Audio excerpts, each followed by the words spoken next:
superviviente de Hatsi. Me considero un hombre de principios, pero ¿qué hombre no se considera tal? Incluso el asesino, según he advertido, interpreta sus acciones como morales en cierto modo. Tal vez otra persona, al leer mi vida, me considere un tirano religioso.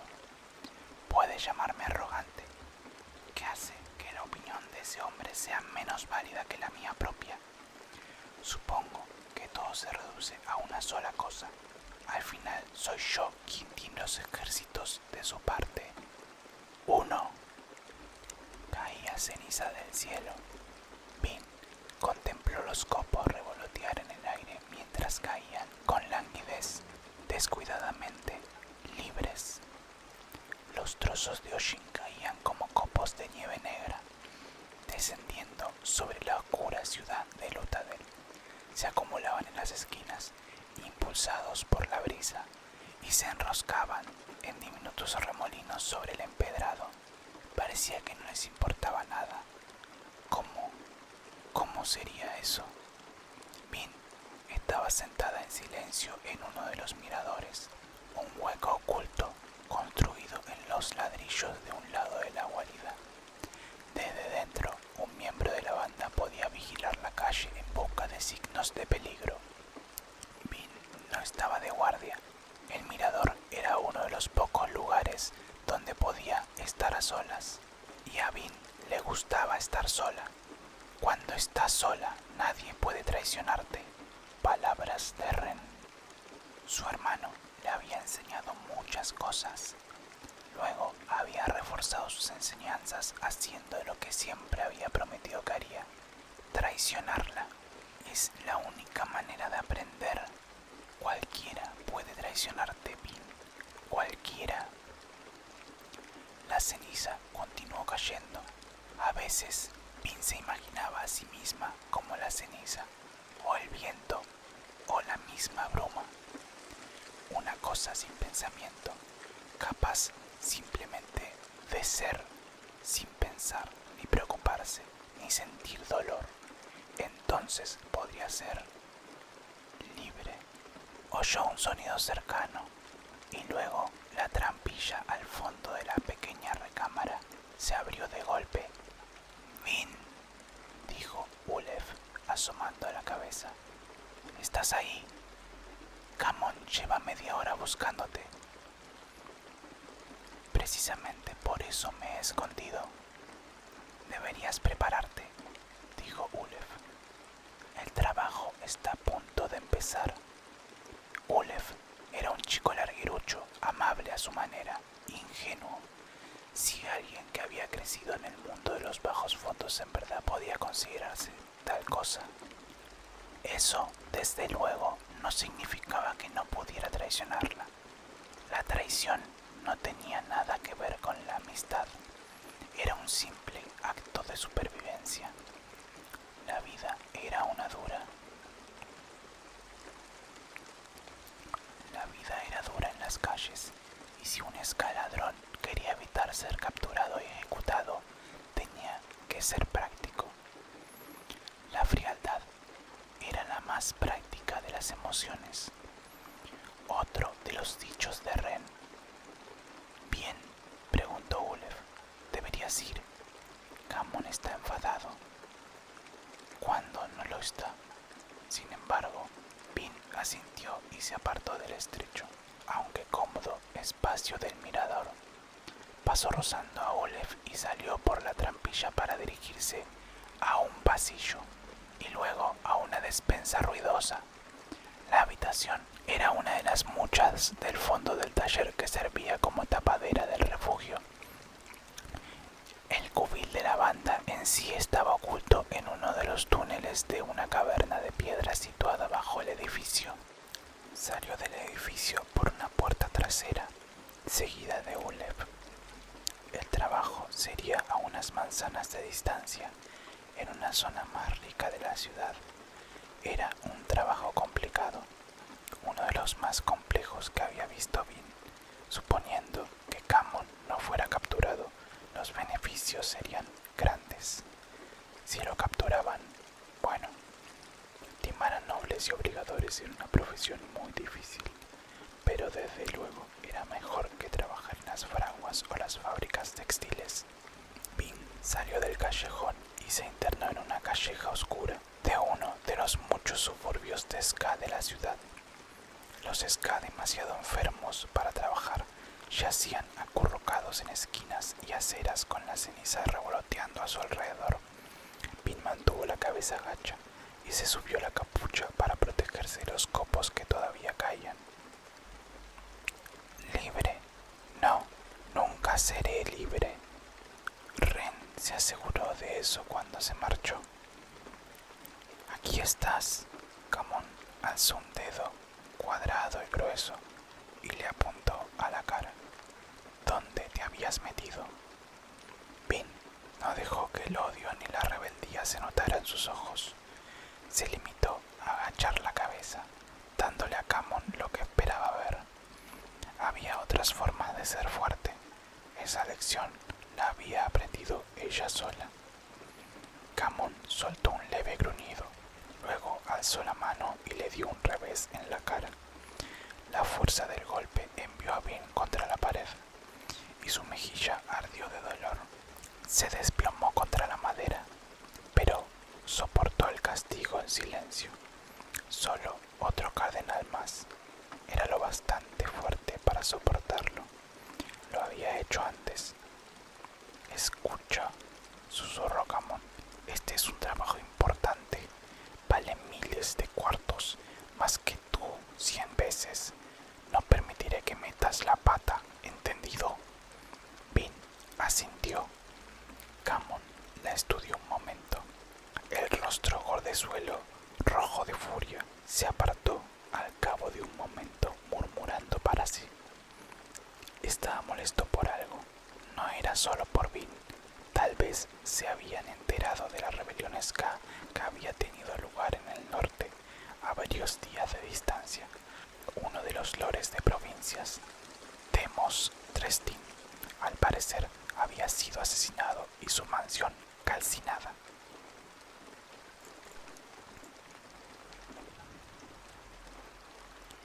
Esos altercados eran malos para los negocios. Hacían que la aristocracia estuviera más atenta y fuese menos fácil de engañar. Eso, a su vez, podía traducirse en una drástica reducción de los beneficios de Camón. Está buscando a alguien a quien castigar, pensó Bean. Siempre se pone nervioso antes de un golpe. Miró a Camón saboreando la sangre de su labio. Debió dejar traslucir algo de confianza, puesto que él la miró con el rabillo del ojo y su expresión se ensombreció. Alzó la mano como para volver a golpearla. Bean utilizó un poco de su suerte. Gastó solo una pizca, necesitaría el resto para el trabajo. Dirigió la suerte hacia Camón, calmando su nerviosismo. El jefe de la banda se detuvo, ajeno al contacto de Bean, pero sintiendo sus efectos de todas formas. Permaneció inmóvil un instante, luego suspiró, apartándose y bajando la mano. Bean se limpió el labio mientras Camón se marchaba. El ladrón tenía un aspecto muy convincente, vestido de noble. Llevaba el traje más lujoso que Bean hubiese visto jamás. Una camisa blanca y un chaleco verde oscuro con botones de oro grabados, casaca negra larga a la moda y sombrero negro a juego. Sus dedos brillaban con anillos e incluso llevaba un hermoso bastón de duelo. Camón imitaba bastante bien a los nobles. Cuando se trataba de interpretar un papel, había pocos ladrones más competentes que Camón, siempre que pudiera controlar su temperamento. La habitación en sí era menos impresionante. Bean se puso en pie mientras Camón empezaba a gritar a algunos otros miembros de la banda. Habían alquilado una de las suites del hotel de la localidad. No era demasiado lujosa, pero esa era la idea. Camón iba a interpretar el papel de Lord Jedhu, un noble de campo que tenía problemas financieros y había ido a Luthadel a establecer algunos contratos finales y desesperados. La habitación principal había sido transformada en una especie de sala de audiencias, con una gran mesa para que Cameron se sentara a ella, y las paredes decoradas con obras de arte baratas. Había dos hombres de pie junto a la mesa, con uniforme de criado. Interpretarían el papel de lacayos de Cameron. ¿Qué es todo este alboroto?, preguntó un hombre mientras entraba en la habitación. Era alto e iba vestido con una sencilla camisa gris y unos pantalones, con una fina espada atada a la cintura. Theron era el otro jefe de la banda. Aquel golpe era en realidad idea suya. Se había asociado con Cameron porque necesitaba a alguien que hiciera de Lord Jedhu, y todos sabían que Cameron era uno de los mejores. Alborotó, pero si no ha sido más que un pequeño problema disciplinario, no te preocupes, Theron. Cameron recalcó sus palabras, haciendo un gesto con la mano. Había motivos para que interpretara tan bien a la aristocracia. Era tan arrogante que podría haber pertenecido a una de las grandes casas. Theron entornó los ojos. Vin sabía lo que debía de estar pasando en el hombre. Decidía si sería muy arriesgado clavarle al gordo Cameron un cuchillo en la espalda mientras el golpe hubiera terminado. Al cabo de un rato, el alto jefe de la banda se apartó de Cameron y miró a Vin. ¿Y esta quién es?, preguntó. Una de mi banda, respondió Cameron. Creía que no necesitábamos a nadie más. Bueno, la necesitamos a ella, dijo Cameron. Ignórala. Mi parte de la operación no es asunto tuyo. Theron miró a Vin y su labio ensangrentado. Ella apartó la mirada. Sin embargo, los ojos de Theron se posaron en ella, recorriendo todo su cuerpo. Llevaba una sencilla camisa abotonada y un mono. En realidad, resultaba poco atractiva, flaca y de rostro juvenil. No parecía tener ni 16 años. No obstante, algunos hombres preferían ese tipo de mujeres. Pensó en usar con él un poco de su suerte, pero al poco dejó de mirarla. El obligador está a punto de llegar, dijo Theron. ¿Estás preparado? Cameron puso los ojos en blanco, acomodando su masa en el asiento tras la mesa. Todo perfecto. Déjame en paz, Theron. Vuelve a tu habitación y espera. Theron frunció el ceño, pero se dio media vuelta y salió de la habitación murmurando para sí. Vin escrutó la habitación, estudiando la decoración, los criados, la atmósfera. Por último, se acercó a la mesa de Cameron, el jefe de la banda. Estaba sentado hojeando un fajo de papeles, intentando al parecer decidir cuáles colocar sobre la mesa. Cameron, dijo Vin en voz baja, los criados están demasiado bien. Cameron frunció el ceño y alzó la cabeza. ¿Qué tonterías dices? Los criados, repitió Vin, hablando todavía en un susurro. Se supone que Lord Jedhu está desesperado. Puede tener trajes elegantes de antes, pero no podría permitirse esos criados tan opulentos. Usaría ska. Cameron la miró con mala cara, pero acto seguido dirigió su mirada hacia los sirvientes. Por lo que al físico respectaba, había poca diferencia entre los hombres nobles y los ska. Los criados que había dispuesto Cameron, sin embargo, iban vestidos como nobles menores. Se les permitía llevar un chaleco colorido y su pose era un poco más confiada. El obligador tiene que pensar que estás casi en la miseria. El obligador tiene que pensar que estás casi en la miseria, dijo Vin. Llena la habitación con muchos sirvientes ska. ¿Qué sabrás tú?, dijo Cameron mirándola con desdén. Suficiente. Vin lamentó de inmediato haberlo dicho. Sonaba demasiado rebelde. Cameron alzó una mano enjollada y Vin se preparó para recibir otro sopapo. No podía permitirse usar más suerte. En cualquier caso, tan solo le quedaba una pequeña y valiosa pizca. Pero Cameron no la golpeó. En vez de ello, exhaló un suspiro y posó una mano gordezuela en su hombro. ¿Por qué insistes en provocarme, Vin? ¿Sabes las deudas que me dejó tu hermano antes de escapar? ¿Te das cuenta de que un hombre menos misericordioso que yo te habría vendido a los proxenetas hace mucho tiempo? ¿Qué te parecería servir en la cama de un noble hasta que se canse de ti y te mande a ejecutar. Vin se miró los pies. Camon la agarraba con fuerza, lastimándole la piel allí donde su cuello y su hombro se encontraban, y ella jadeó de dolor a su pesar. Él sonrió ante su reacción. La verdad, Vin, no sé por qué te conservo, dijo, aumentando su tenaza. Tendría que haberme deshecho de ti hace meses, cuando tu hermano me traicionó. Supongo que tengo un corazón demasiado blando. La soltó por fin. Luego le indicó que se colocara a un lado de la habitación junto a una planta de interior. Ella hizo lo que se le ordenaba, orientándose para tener una buena panorámica de la habitación. En cuanto Camon apartó la mirada, se frotó el hombro. Solo es un dolor más. Puedo enfrentarme al dolor. Camon permaneció sentado unos instantes.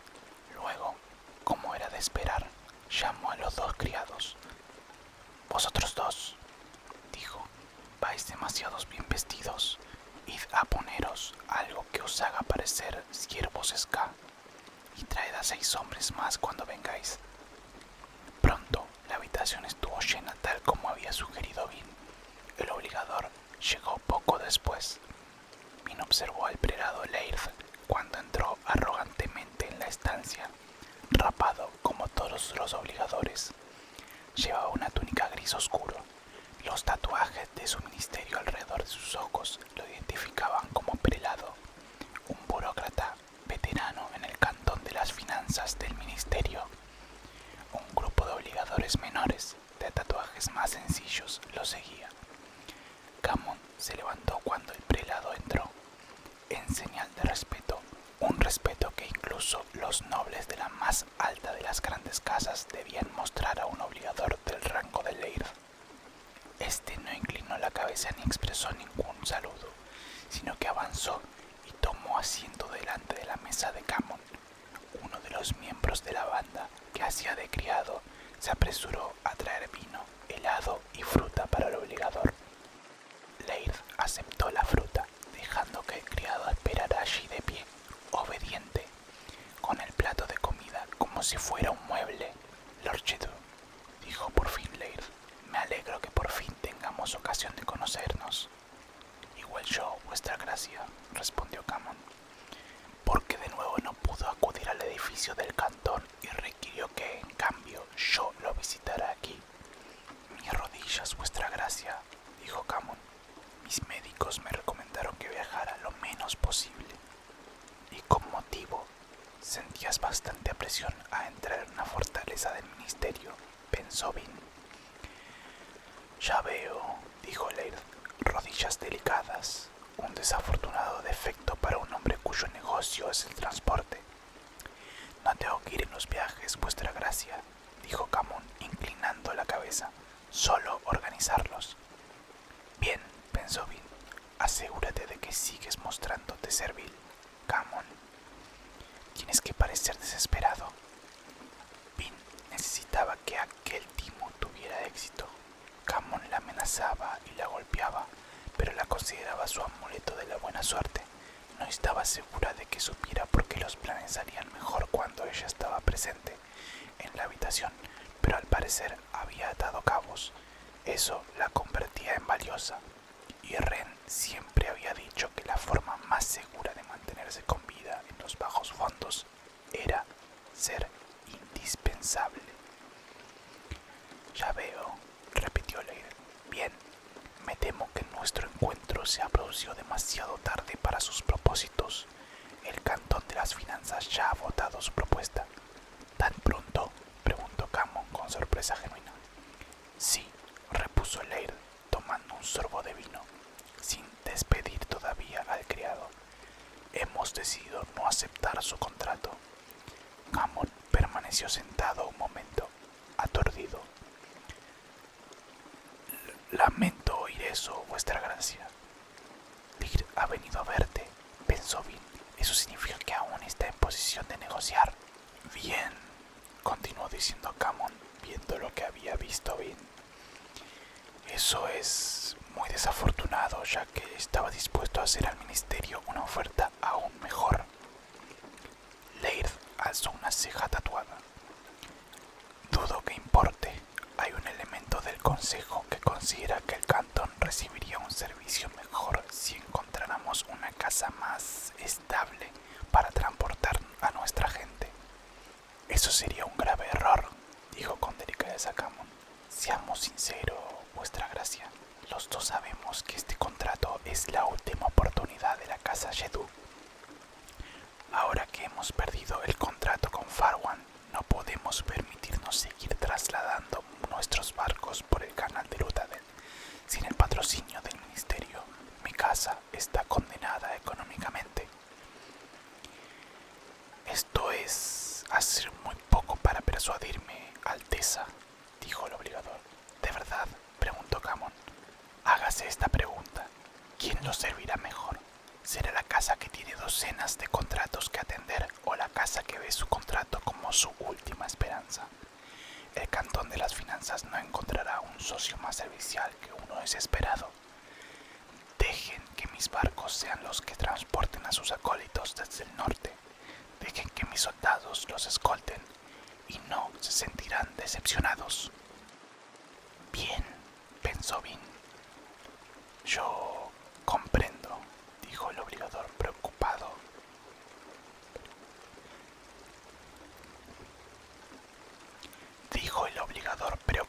Ahora.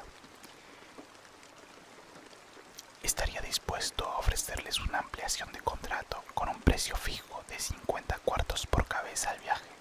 Sus acólitos podrían viajar en nuestros barcos a su antojo. Siempre tendrían los escoltas necesarios. Esta vez, la ceja del obligador se levantó incluso más. Eso es la mitad de la tarifa anterior. Ya se lo he dicho, estamos desesperados. Mi casa necesita mantener sus barcos en marcha. 50 cuartos no nos dejarán beneficio, pero no importa. Cuando tengamos el contrato ministerial que nos garantice estabilidad, podremos encontrar otros contratos para llenar nuestros cofres. Leir pareció pensativo. Era un trato fabuloso, un trato que en circunstancias normales habrían levantado sospechas. Sin embargo, la presentación de Camon creaba la imagen de una casa al borde del colapso financiero. El otro jefe de la banda, Cerón, había pasado 5 años construyendo, timando y engañando para crear aquel momento. El ministerio se mostraría remiso a no considerar la oportunidad. Leir se estaba dando cuenta de lo mismo. El Ministerio de Acero no era solo la fuerza de la burocracia y la autoridad legal del Imperio Final. Era como una casa nobiliaria en sí misma. Cuanta más riqueza tuviera, cuantas mejores fueran sus propios contratos mercantiles, más peso tendrían los cantones del ministerio entre sí y con las casas nobles. Sin embargo, Leir parecía vacilar. Vin vio la expresión en sus ojos, el recelo que también conocía. No iba a aceptar el contrato. Ahora, pensó Vin, es mi turno. Vin usó su suerte en Leir. Lo hizo de modo tentativo, sin estar siquiera segura de lo que hacía o de por qué podía hacerlo. Su contacto fue instintivo, no obstante, entrenado durante años de práctica sutil. Tenía 10 años de edad cuando se dio cuenta de que la gente no podía hacer lo que podía hacer ella. Volvió a presionar contra las emociones de Leir, cubriéndolas. Él se volvió menos receloso, menos temeroso, dócil. Sus preocupaciones se fundieron y Vin vio un calmado control asentarse en sus ojos. Sin embargo, Leir todavía parecía indeciso. Vin empujó con más fuerza. Él la dio la cabeza, como pensativo. Abrió la boca para hablar, pero ella empujó de nuevo, agotando con desesperación sus últimas reservas de suerte. Él volvió a hacer una pausa. Muy bien, dijo por fin. Llevaré esta nueva propuesta al consejo. Tal vez todavía se pueda alcanzar un acuerdo.